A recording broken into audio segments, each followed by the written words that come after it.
Hey, friends, this is Paul the Beddings, and this is my annual half-time of a year IT job salary report. For those of you who I met with last fall or winter doing roundtables and one-on-ones, you're going to find that most of the information that I'm going to cover now kind of validates what you and I spoke about back then. So only this time we're going to have some more data to go along with it. And so, in part, also why I'm making this public is a meeting that I had about a month or so ago with some CIO and CTOs. As I was covering this information, I was surprised that they were surprised at some of the numbers, some of the demand, some of the salary information. So making this public so you can use this presentation however you want to do it internally at your company. Here's what we're going to cover.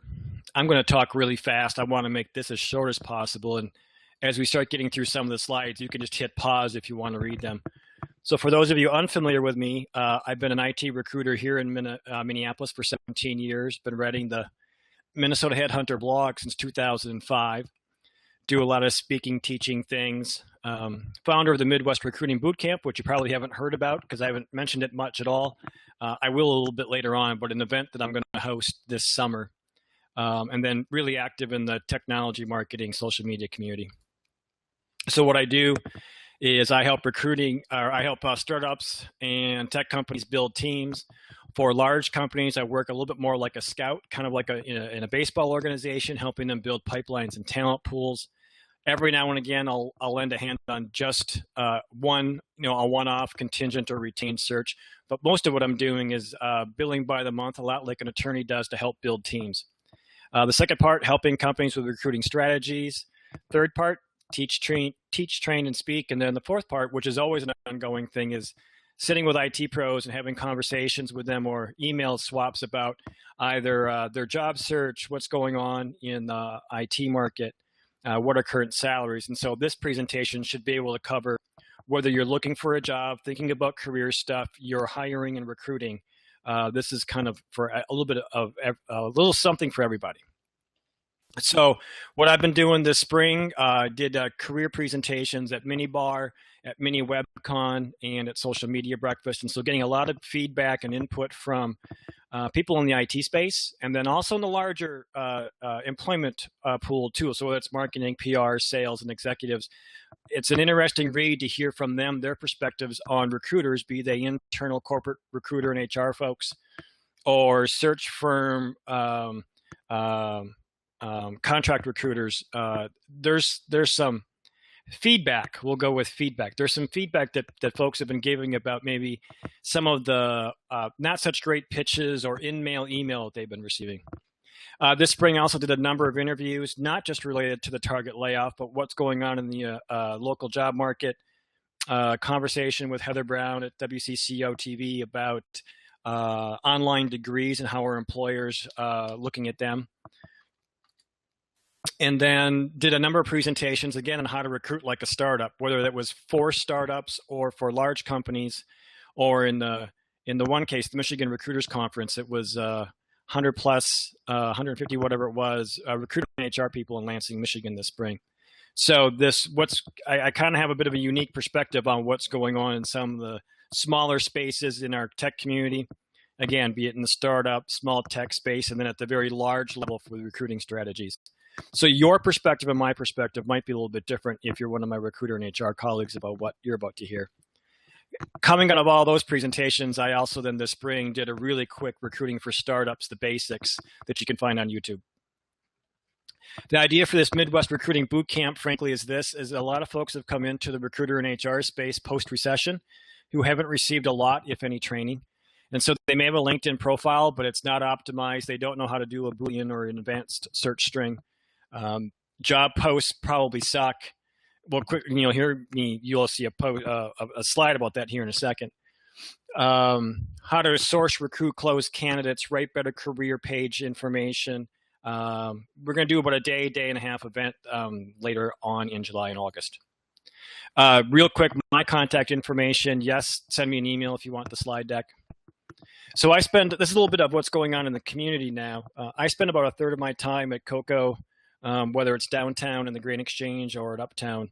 And so Coco has recently expanded in the Grain Exchange. If you've been on the fourth floor, you know that it's Coco itself. It's the Minnesota High Tech Association.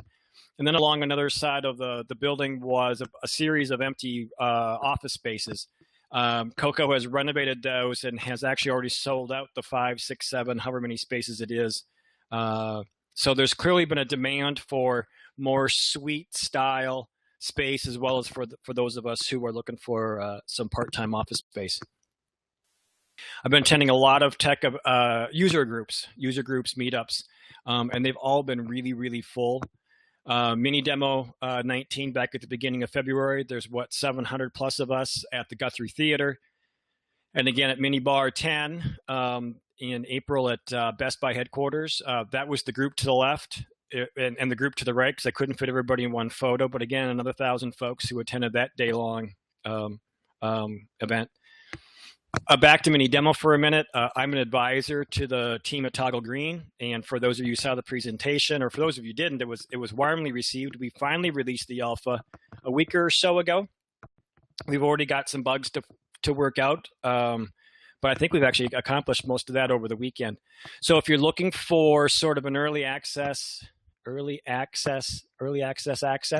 whatever, to Toggle Green, here's a URL to use, and then you can use MN Headhunter as your passcode.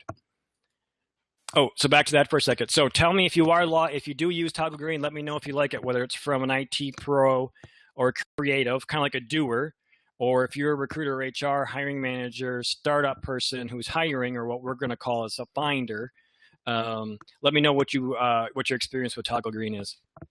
Some more events that were held this spring. Tech.mn had a great turnout for the Capital Call in downtown Minneapolis. The day after that, Casey Allen hosted Enterprise Rising, which also was another great event. Beta.mn, what was that? Beta.mn 2.0 was 2 weeks ago at Surly Brewing and was clearly well attended. Mobilize MN is holding events. I think they're kind of quarterly. The next one's in July with some really good, unique content. Also, a couple of weekends ago, there was a women's hackathon called Hack the Gap, and Mayor Hodges, mayor from City of Minneapolis, met with the ladies, and Lead Pages hosted, which was awesome. It was a great space. I was a sponsor of the event and helped get an article in the Star Tribune. It was the front page of the business section, the Minneapolis Star Tribune, that Saturday. So a really well attended and some really cool ideas came out of that. Sorry for the font size here. It looks better. Well, it should look better than it does. But anyway, if you are an IT pro in town and have an optimized LinkedIn profile, odds are is that you have heard from Google, Facebook. Who am I missing? Google, Facebook, Amazon, LinkedIn, a number of other West Coast and a couple of East Coast tech or software groups. This example here is Amazon's had 3 invite-only IT job fairs going back to last November. And so a lot of companies, a lot of large tech software companies not headquartered here are recruiting our area very hard. You're likely aware that BuzzFeed opened up an office in Northeast Minneapolis. A year ago when I did this presentation, there were no recruiting boot camps or coding camps here in Minnesota. Now we have 2. Concordia graduated their first class earlier this spring. Prime, which is a spinoff from the Nerdery, I think theirs first class graduates, it's like a week or 2 from now.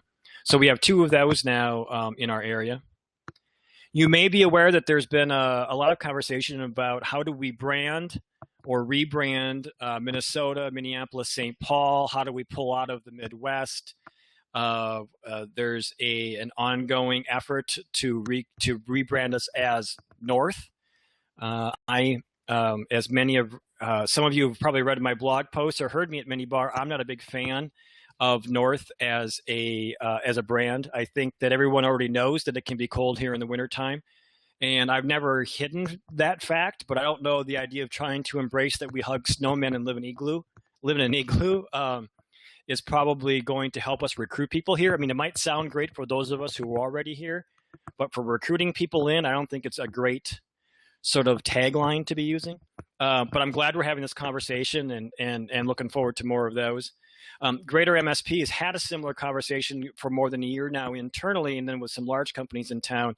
They and I are going to work to put together a sort of a meet and greet for smaller tech companies, startups. One of the ideas for what the Greater MSP is working on is this talent attraction initiative. Part of that is to make it so that they can create content that we can bring into corporate and company career pages, so that when someone is, from say San Francisco or Seattle or Kansas City, looking at a job on a company page here in Minneapolis, there also can be information about what it's like to live and work here, schools, things like that. I'm really excited about that. They're going to debut some of this stuff at a meeting this summer, and then launch some stuff this fall. So that's going to be a lot of fun. There's been like this I'm going to call it a hangover, or like this weird feeling, fog, whatever, over Minneapolis, St. Paul. But a lot of people keep on saying that we're losing a lot of really good talent to San Francisco, Silicon Valley, New York, Seattle. Well, in part, it's true. We are losing people there. But on this slide, you'll note that we're also gaining people from there, right? So we may lose our really good developer from that high-profile company who runs a user group in town. We're gaining people, too, from other places, just that we don't know who they are. So we don't, it's like, oh, no, Joe Schmo or Jane Doe left Minneapolis. We just don't know the ones who are coming in yet. We don't know their names. The moral to this slide is linked into the presentation, I think was held at the University of Minnesota. And over a 24-month period, we had a net loss of 200 people, 200. If you would, the feeling around town is like we've lost 2,000 people. And so you'll note on the right-hand side that, yes, people are leaving Minneapolis for San Francisco, Chicago, New York, and Seattle. They are. They're also coming from Chicago, New York, and San Francisco to Minneapolis and St. Paul. So we need to lose a little bit of this defeatist attitude. This, again, goes back to a bit of that branding conversation that we are having and need to continue. Locally, there's been a lot of churn, particularly since around December 1st of 2014, early last winter. A lot of folks have been moving, shifting around.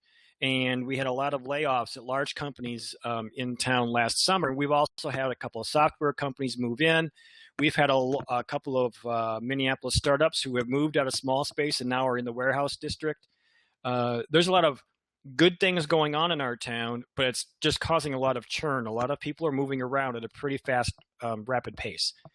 And so it's made things a little bit murky in that sense. It's made some salary structures. Salaries have kind of gone all over the place. It's been kind of an interesting thing to watch. We've had a lot of folks going from full-time work to consulting contracting, and frankly, we've had a lot of folks going from consulting contracting to full-time. What's happening, though, is that's a theme, is that IT pros, creative people are feeling very confident with the economy and the local job market. So they're making those changes that they had been thinking about making for the last year, 2 or 3. 2 bits of information that I always look forward to how is our local job economy doing. One, particularly in the IT space, is what is the project manager and business analyst demand. It's been a kind of a series of upticks and plateaus as our IT hiring has been locally. I think we're at a bit of a plateau here starting the second quarter, but it's still been really strong. And so again, if companies are hiring PMs and BAs, that means they're going to be hiring web developers soon too, right? Projects are going on. So that's an optimistic sort of way to look at things. Recruiters are in demand. It's actually kind of crazy. Pretty much 3 times a week, I'll get an email from somebody in town saying, "Hey, do you know a really good IT contract recruiter? Do you know a really good, accounting finance recruiter or more of a generalist?" And in part that bears up by this really awkward slide that probably isn't well read, but I have like 34 or 35 recruiter jobs posted on my blog right now. I have never had that many. So that's, again, if we're hiring BAs and PMs and we're hiring recruiters, there's a reason to be very optimistic about our local job economy. Let's go back a step, or 5 years, for some quick little history here. Following the Great Recession, near or around or on March 2010 is when the IT job market here in Minneapolis, St. Paul came off the bottom. And again, like I mentioned with the PM and the BAs, it's been a stair step, uptick, plateau, but it's been pretty consistent that way. This here is a national number of IT jobs that have been created, and this goes back 2 years. And so again, it's a pretty steady increase. It's not a steep one, it's just a steady one. On national IT unemployment, down to 2.3% at the end of Q1. I put that in here because we've been below 2% in Minnesota for at least a couple of years now. And part of that is because while we don't have the higher highs, we also don't have the lower lows. So much as the Minnesota job economy recovered, obviously so did our IT jobs. So we've actually been ahead of the curve from a lot of metropolitan areas when it comes to our IT job situation. Next few slides are from the Minnesota High Tech Association, or a survey of Minnesota High Tech Association executives. It's not a shocker to me that these numbers about we have a moderate or a significant shortage of IT, both quality and quantity of talent is so high. Many of the companies, many of the executives are going to be from the larger companies in town who I think are struggling more with the IT competition or the war for talent, whatever skill shortage phrase you want to use. They're probably struggling a little bit more with this than are the startups and the small tech companies in town. So again, this gives you an idea of the sense of where, what demand is, how people are feeling. Again, this slide, a little bit about the perception of what that shortage is, whether it's moderate or significant. Again, this survey of Minnesota executives, right, the number one issue for them, talent shortage, labor prices, and employee churn. So the things that we spoke about for those that I met with at the roundtables and the one-on-ones late last fall, early this winter, these surveys that we're pulling out here are totally validating those conversations. Again, why people are hiring here in Minnesota. So again, it's pretty consistent. Recruiting and retention, we're going to talk about that now. So these next slides are what was projected end of 2014 for the year 2015. The hiring growing by more than 10%. These numbers are about what they were for 2014. My conclusion slide, by the way, in 50-some slides actually, is my conclusion is we're going to have more of the same. And this is the laying the foundation for that. This year feels a lot like last year. Maybe a little more intense, not a whole lot more. Again, that step up plateau, I think we're at another plateau. Some of the survey numbers, though, show that it's actually more of a step. So again, give and take, right? So hiring on the upswing. This right here was an interesting slide that 44% of companies saying that they were understaffed. That's a significant chunk. And again, feel free to hit pause during this if you want to, stop on some slides. No issue with that, clearly. Challenging and very challenging for tech positions. Again, these numbers shouldn't surprise anyone. Although, again, like I said from that meeting a month ago, I was surprised they were surprised. So this is about full-time staff and contingent. I was surprised this number was so low. 58% of people, of IT folks from the Computer World survey said that they have been contacted by an organization or a headhunter. I would have thought that number would have been at least in the 70 range. So kind of interesting. Again, positions being hard to fill. These numbers are very similar to last year. I'm going to pause just for a little bit on this part. We're seeing a lot of job descriptions geared towards the most experienced people in our community, both locally and nationally. And I bring it up because, well, first of all, this is the fact, right? This slide bears that out too. There's a lot of graduating computer science grads, sorry about that, obvious, here in Minneapolis, whether they're coming from the U of M or St. Thomas, whether they're coming from the coding schools, who are saying they're having a hard time finding a job. And so this was a blog post I wrote a couple of months ago. If we don't ever, and I was able to get this in the screenshot, If we don't ever hire junior developers now, they're never going to be that 3-year Ruby developer or the 5-year .NET developer that you all are looking for. So we can't complain that we don't have a 5-year .NET developer when 5 years ago we weren't hiring them as college students or those without formal training but who could code. I mean, part of this is that we are, so if you believe in the war for talent and a skill shortage, part of this is really self-imposed, right? We didn't hire these folks in the beginning of the career, so now we're suddenly surprised we don't have enough of them when we want them. Longer conversation for another day, but I just kind of wanted to point that out.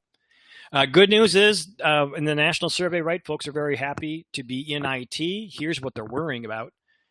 So this is a little bit more about the retention part. Like everyone's talking about recruiting. Not a lot of people are talking about retention, which, you know, offense versus defense. A lot of folks are playing offense and not playing very good defense, frankly. So this is what's on the mind of some IT pros. Some of them who are looking for a change, whether they're active or passive or not.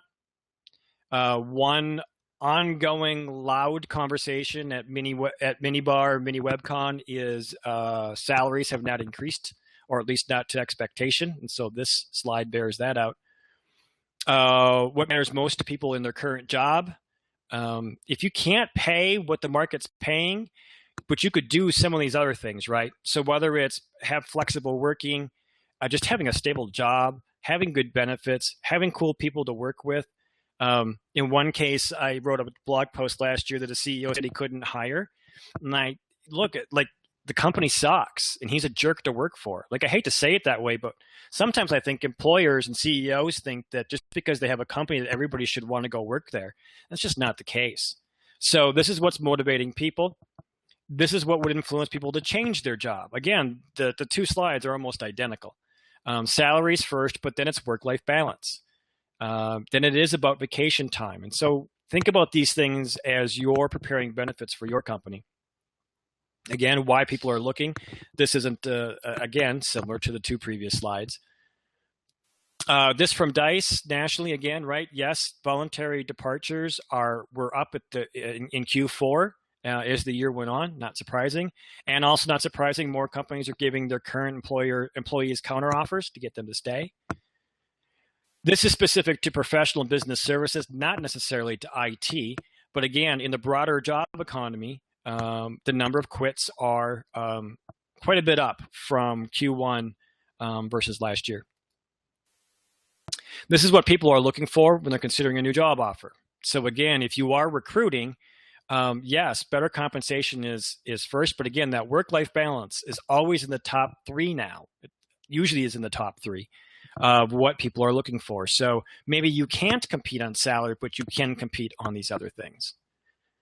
And then this is from Robert Half's salary guide earlier this year. These are the benefits that companies that they surveyed were offering. So hold on, come back to that. So who's doing the recruiting? So this is the part about where I said earlier that there's been a lot of feedback, like a lot of feedback, and you can find it online too. Where IT pros, creatives, frankly, anybody who's dealing with a corporate recruiter, HR person, or a search firm is going, who's actually doing the recruiting? This was actually a slide from the 2014 survey I put out, and this was an article I wrote on ERE, which is a national portal for recruiter and HR folks, that last year I would go to tech events and ask, out of 10, inquiries, how many of them don't suck? And a room would always laugh, and then somebody would finally say 1, and then everybody would agree, like, yeah, 1 doesn't suck. Now it's job descriptions. The interesting part is I asked this question to 50 recruiter and HR friends at the Minnesota HR Tech Expo during my presentation. And I said, how many of you do like your job descriptions? 1 out of 50 raised their hand. We could talk about a war for talent. We can talk about a skills shortage, and we can talk about people not replying to our job ads. We have a content problem before we start talking about we have a war for talent. Most companies are not fighting, quote, that war for talent, a phrase that I despise, but we'll go with it. Most companies are fighting the war for talent with 4-year-old job descriptions and content that's not very good. I mean, that's like, that's like having spitballs as your ammunition. Like, again, part of the reason for having that Midwest recruiting boot camp. This is from Tech Systems from Q1, so this is more information, more current information than even from the first of the year. So from the information they had to now Q1, greater hiring for contingent hire, or greater contingent hiring, greater full-time hiring, and security has been a major topic in Q1 locally and nationally. And we'll talk some more about some jobs that are in demand here in a minute. But this has been significant both here in Minneapolis and around the country. So here's what's in demand, which is frankly just about everything. By the way, I said that last year too. So this is from Q1. This is a look at Stack Overflow and GitHub, and putting in plotting it out. Upper right-hand corner, those are the skill sets that are most popular on GitHub and then Stack Overflow. In a broader sense, not specific to skills, but job categories, this is from Computer World. And by the way, as we start getting into some of this now, the Computer World stats are heavily weighted to West and East Coast. Not a lot of folks from Minneapolis, Minnesota, or the Midwest participate in these surveys. So these numbers might be a little bit off compared to what we're used to here in Minneapolis, but just use it as a gauge. This is Tech Systems. What companies were saying were most critical to them internally. And this is the rank from 2014 to 2015. Same survey from Tech Systems. What's currently, how difficult to find current talent in these categories, which rolls into this survey, or this part of their survey. These are this is 3 years data. It shouldn't shock anybody, right? Programmers and developers, architects, software engineers. Part of that conversation I had with those CIOs and CTOs, a couple of months ago, was they were surprised to see that this was number one. I was surprised that they were surprised. I think I've said that a couple of times now, right? This is from DICE, top tech positions for women and men. There are some differences in here, and I don't have the time or the energy to get into that. So I just kind of toss this in here to let people understand that there are some differences, at least at the national level. DICE also has fastest trending skills over the last 2 years. Some of these I have not seen much of locally, but I am also of that belief that what's happening on the West and the East Coast, right? Whatever it is, fashion, music, whatever it might be, pop culture, but sooner or later it gets to Minneapolis. And so we're watching a lot of this too. So some salary info. So last year, the increase was usually around 2 to 4%. This year, it's 3 to 5. Some surveys are saying 5.5%. Sort of on that merit increase internally at companies. So Computer World's got Minnesota at 5.4. This one has it at 4.5, but notice that we are the fourth highest for average total comp for 2015. This one has Minneapolis at 12th, but again at 5.3%. So when switching companies, right, internally it's like 3 to 5. If you're switching companies, 5 to 10%, same number as roughly as last year. The increase folks are getting when they're leaving. Again, now remember, these are going to be heavily weighted East-West Coast. These next slides, and kind of coming up to the end here anyway. But just to kind of give you an idea. But I point this out because again, the conversation with those CIOs and CTOs from 2 months ago, or a month ago, was they were surprised that the average comps were going up this fast, or to this extent. But it just is. Again, East-West Coast bias to these salaries. Okay, so I'm going to kind of flip through these. Hit pause if you'd like. So that's from Computer World. This is from DICE. This is done by job title. And then this is ranked by skills. So again, lots of information in here. Remember, they're going to be a little bit weighted.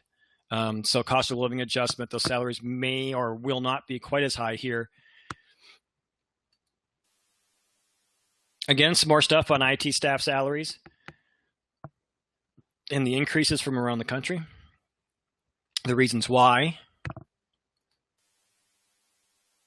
And some of these numbers, right, increased by 10% or more, like 4% of companies. That's not a high percent 4% is not a large number, but 10% is a significant bump that some folks are getting. Again, this was the one that kind of the CIOs and the CTOs, and why I have those previous slides. This is the average increase over a 5-year. This is the trend.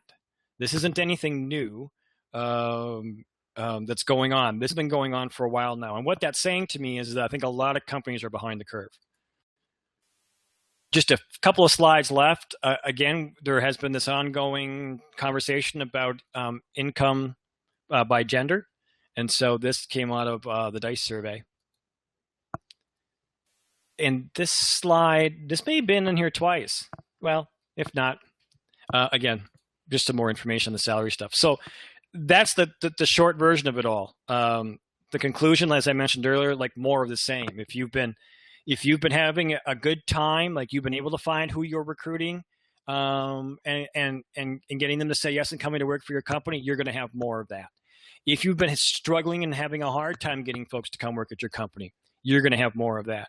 If you're an IT pro in town and you've been getting a lot of inquiries from folks like me, whether it's internal recruiters or external, you're going to get more of that. This really is the projection. And I said it last year. I'm saying it this year. I'll probably say it next year until there is a next recession. There'll be one sooner or later. This is the path that we're on. Stair steps and, it's upticks and plateaus. Looks a lot like a stair or a staircase. So if you have any questions about this, feel free to send me an email. Send me an email if you want the deck to answer a couple of questions ahead of time. I will, if you are looking for someone to come in and talk to your hiring managers about what's going on in the local IT economy, I would love to do that.